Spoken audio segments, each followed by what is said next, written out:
Hello, Nigerians. My name is Femi.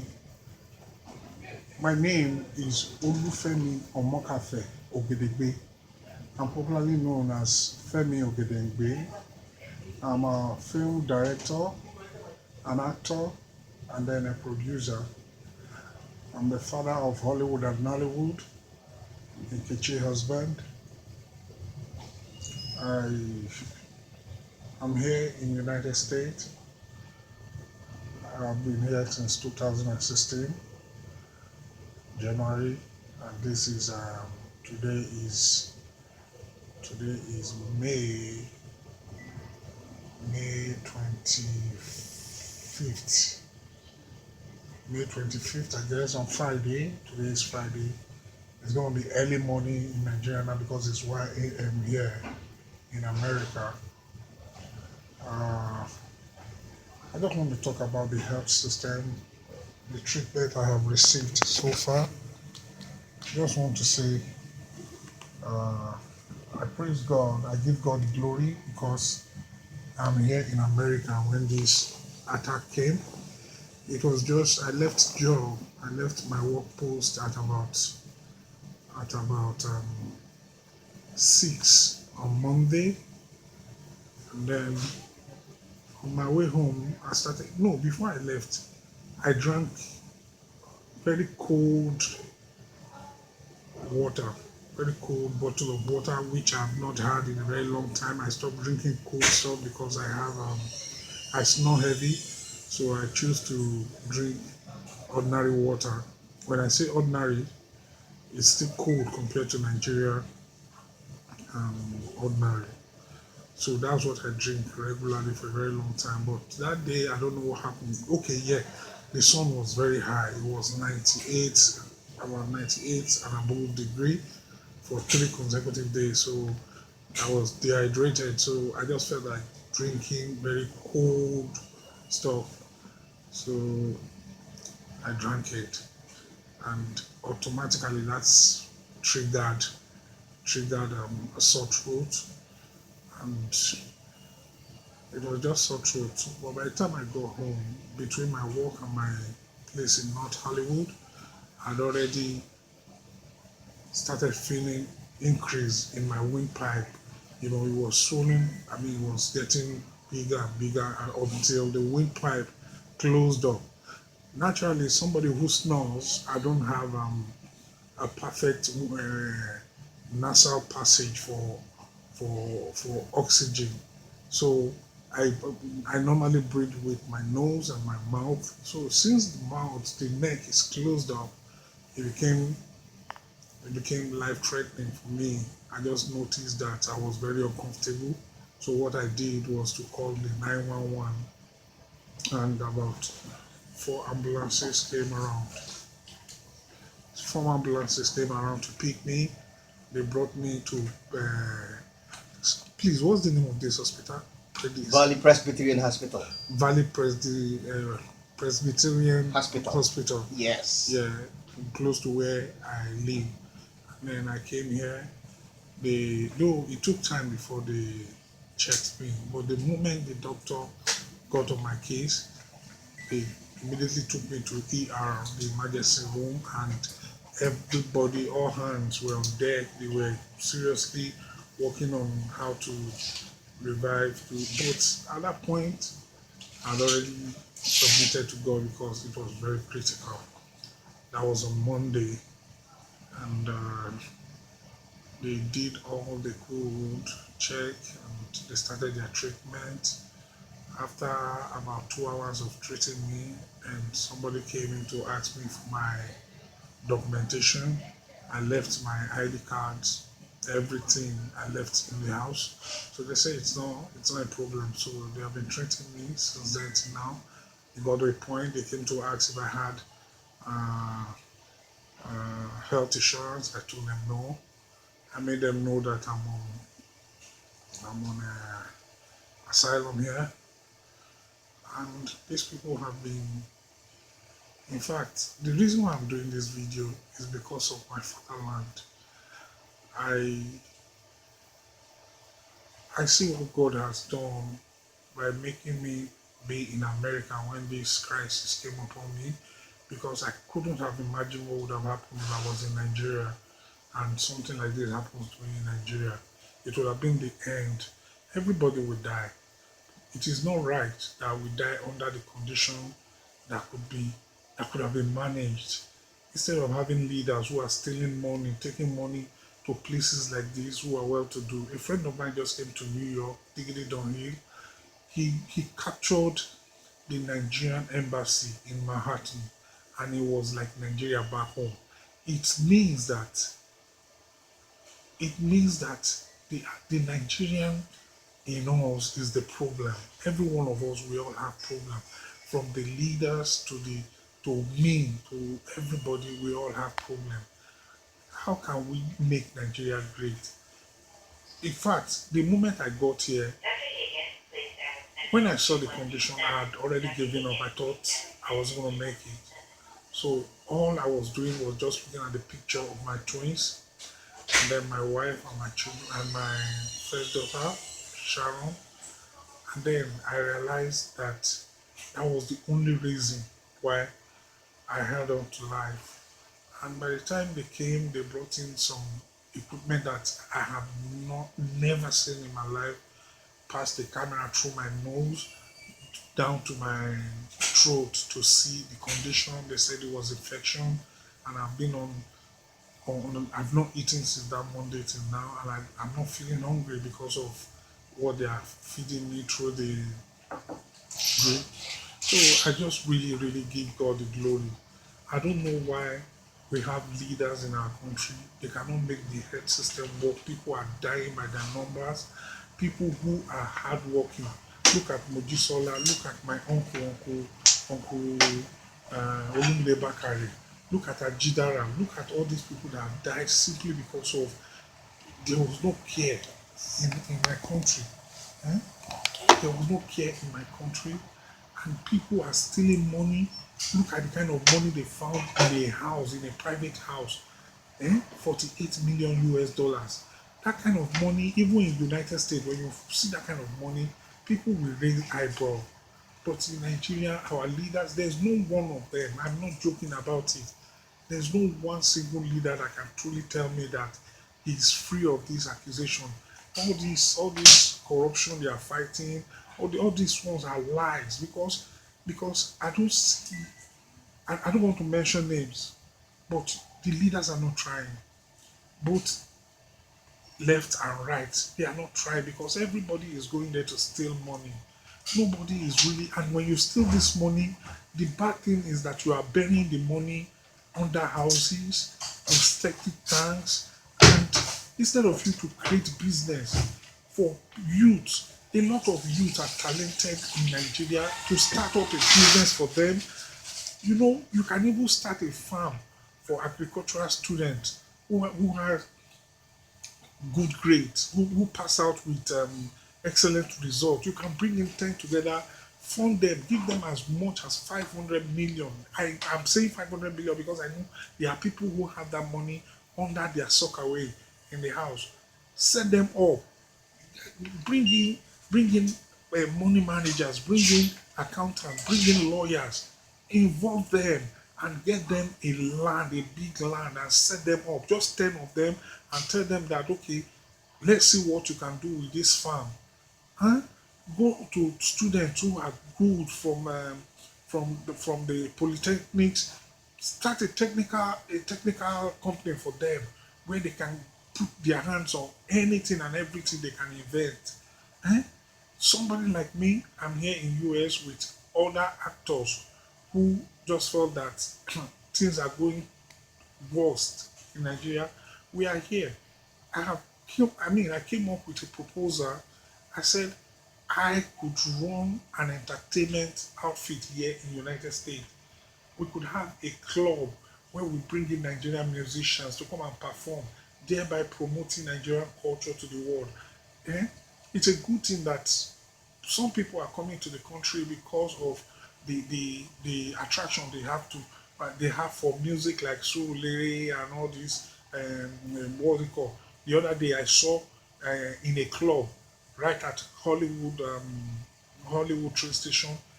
Up there, they were playing P Square Do Me, and everybody they were all shouting, and I felt proud that look at it right up here on a Saturday. It was my country music they were playing. You understand? So we can start something here. We can start something here. We can do a whole lot of things here. Let somebody invest in the youth. Okay, I'm already here. I'm already working on how to make the future for my children better. But how about people back home? When you hear, when I was in Nigeria, yeah, yeah, yeah, yeah, an actor who has made over 10 movies, eh? And I know how many people have watched my movie. For everyone that has watched my movie, if I get 1 naira for it, honestly, I'll be okay. But the system is not working. You said you are in the House of Assembly passing laws, and look at the budget for the House of Assembly. The cost of governance for Nigeria is too expensive. How can you budget about 14 billion? Is that what I saw? For House of Assembly. What are they doing? What are they doing with that kind of money? Sharing money, eh? Making us sad. It's wrong.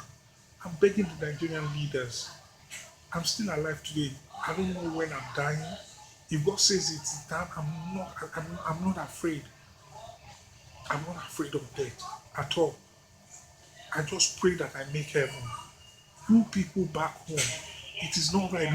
Look at where they kept me for the past how many days. Look at where they kept me. This is the intensive care unit. They have kept me here, treating me, changing doctors. These are their names. They come, they change doctor. Nurses. The way they attend to me is like my life is more important than that. In fact, they make me feel like a human being. Just 2015, my father, who worked in General Hospital for 35 years before he retired, got sick. I took him to General Hospital. We were outside for like 8 hours before they even checked in. 4 people died right there because nobody attended to them. I had to move my father from there to Ibadan to go and make my elder brother our first son. That was 2015, early 2015. The elder brother who helped to save my father's life, when he got to his turn, he couldn't survive it. By November, he died because there was no care for him. I lost a very beloved younger brother in 2007. I love my elder brother. I lost my elder brother 2006. Then our firstborn 2000 2015. I'm talking about my own. I'm counting what has happened to me and my family. I know a lot of people are going through hell in Nigeria. We are begging Nigerian government, APC, PDP, ABGA, whatever you are. Things are not working. Diggity Dunhill, my friend, a musician in Nigeria, hustling young man. I give it up for you, Diggity. He just got to UK here, and what he posted on Facebook is disheartening. Eh? He has been showing pictures of how beautiful this country, America, is. But all of a sudden, he went to the American embassy, Nigerian embassy here. It was like he was in Udueleba. See the picture of Nigerian embassy in America. So what are you telling me? What are you telling me? Is this what we have? And in fact, it's only God that can help Nigeria. It is not about Sonyo Tinubu or Jonathan Ongwari. Everybody needs to change. We all need to change. We all need to think deep down. All this money we are hiding, we are accumulating. We cannot go to heaven with it. Eh? We cannot go to heaven with it. Let's invest this money in people who are productive, people who are genuinely ready to industrialize, to people who are ready to do business, who are ready to work. Let's invest in them. Let's invest in young Nigerians. Instead of just keeping this money for political powers, you are building political structures. That's all our Nigerian politicians know. Eh? Building political structures. Entertainment is one of the greatest things that has helped Nigeria as a country, because if we were the youth are not engaged in entertainment, there will be so much robbery, more than you have now. So instead of you to help us put a structure in place, put bills in place that will discourage piracy, put laws in place that will discourage piracy greatly, so that when we sell our movies, we'll make money from it, and I mean live like well. When we sell our music, we make money from it and live well. I'm here on Seatbelt. I've never met Mike Adenuga. Sir, thank you very much for what you are doing for the Nigeria entertainment. Thank you, MTN. Thank you, Glow. Thank you.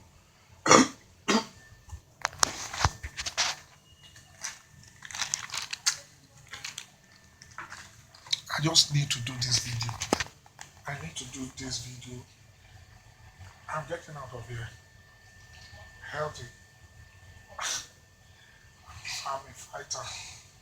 And my God, according to what he said in Psalm 118, verse 17, said, I will not die but live to declare the works of the Lord. Huh? My people, my people. Even me, I came to United States just 2016, January. I am not boasting. God knows I'm not boasting about it. I know how many people I have supported in Nigeria. People who are close to me and people I do not even know, because me and my wife, we started a charity back home which we were giving.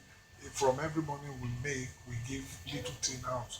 And when I came here, I continued. I send money to my wife. She goes around looking for people who sell pure water with their children strapped to their back, giving 10,000 to them. We don't know them. And I have videos of it. I purposely kept it just to tell our leaders that we can show love.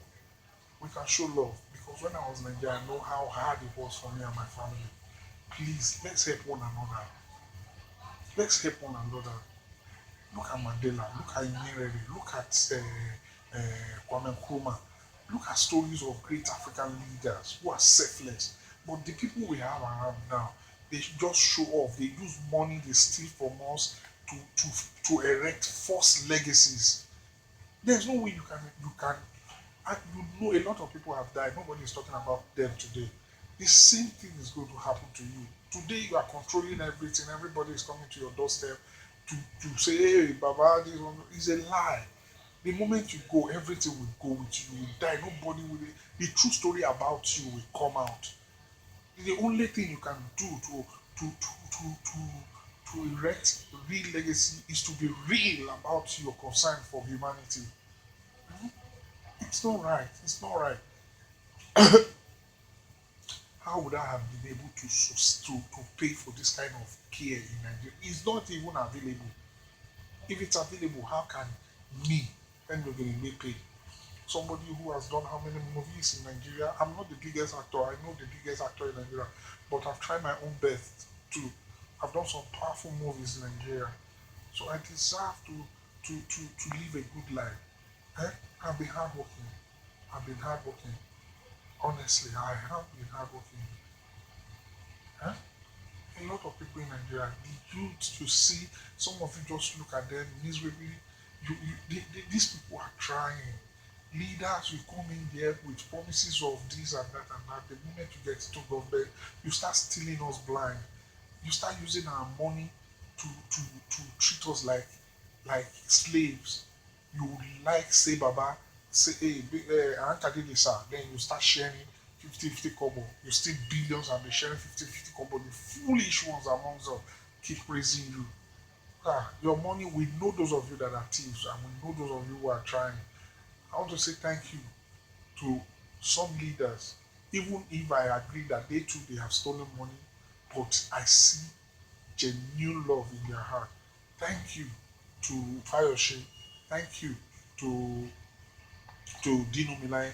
Thank you to Ben More Bruce. Thank you to Buhari himself, just Buhari himself. Thank you to Jonathan himself. Because under Jonathan, I love Jonathan. Everybody knows that I almost died for supporting Jonathan. But the people under Jonathan, they stole Nigeria. They stole Nigeria money. They stole Nigerian blind. But Jonathan meant well. And I believe that Buhari too can do better now that he's there. Osibajo, God bless you, sir. Eh? May God raise men that will hold your hand up for Nigeria. Eh? Anybody who survives, I pray that by God's grace, the hand of Nigeria will lift up. God will lift Nigeria up in Jesus' name. Eh? Bless you. I'll come again. Bless Nigeria. Lord, lead Nigeria. Eh? I give it up for America. I give it up for America. Let the whole world continue to pray for America. Let the whole world continue, because this is a country every other country in the world can learn from. God bless America. I pray God bless Nigeria too. Amen.